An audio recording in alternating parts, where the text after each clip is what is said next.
Hello po, kumusta po kayo today? Rest day ko po pala today mga my loves. Kaya short kwentuhan po muna tayo kakatapos ko lang po maligo and nakikita niyo po super fresh na po talaga ako. So may mga sasagutin po akong comment kagaya lang po nito. Ayan! Yes po, legit po yan. Ako po ito nasa Beautiful Premier Rejuvenating Set Packaging po. Mahaba lang po talaga yung buhok ko dyan. And speaking of Beautiful po, maraming salamat po talaga for trusting me.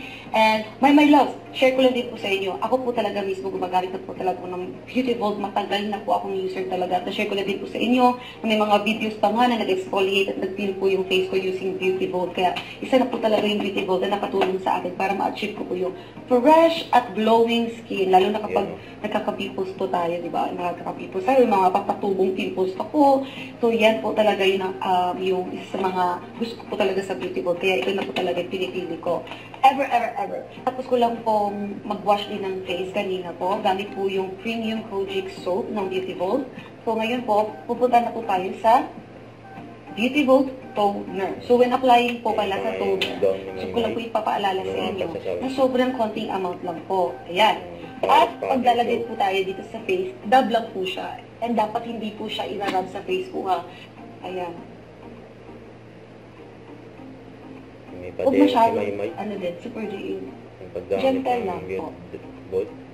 Ayan. So yung toner po, Naiya Terminal it 3, may billboard si My Beautiful, yun o. Anyways, meron na po ako share sa inyo, may mga upcoming songs po ako na malapit na pong lalabas. Pero before that po, ay share ko po muna sa inyo yung Amang Kabugera English version na kung saan po ay kakapost ko lang po sa mga social media accounts ko. Tsaka for more updates po, ay stay tuned na lang po kayo at abang-abang na lang po kayo sa aking social media accounts at sa Star Pop, Star Music, ABS-CBN Music accounts po. So, ang last steps po is the Beautiful Cream. Ayan po. Tada! Ayan po, it helps po talaga sa skin ko na lightening, moisturize the skin po at nakatulong din ko ito ma-improve yung skin texture po natin. Tapos dapat pa-afford po. Ayan. Dito. Ay, nakalimutan ko. Pati leg ko pala. Leg, siyempre. Kalimutan. Okay, tapos na.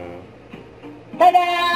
Done na po with my skincare, my loves. Yung rejuvenating set po. May peeling effect po siya, but tolerable naman po. So also, the results may vary po from person to person. So, yan din po kasi talaga siya. But highly recommended po ito dahil 300 pesos per set po lang itong Beautiful Rejuvenating Set. So, kahit gaano po ka-busy po, importante po talaga na alagaan po talaga yung sarili natin, lalo na po yung skin natin.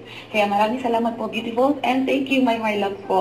Bye! Sa ulitin! And may entrata for Beautiful. Huwag kalimutan mag-subscribe, click ang notification bell for more update. Tara po ang Richard Reaction Vlog. Bye guys, thank you for watching.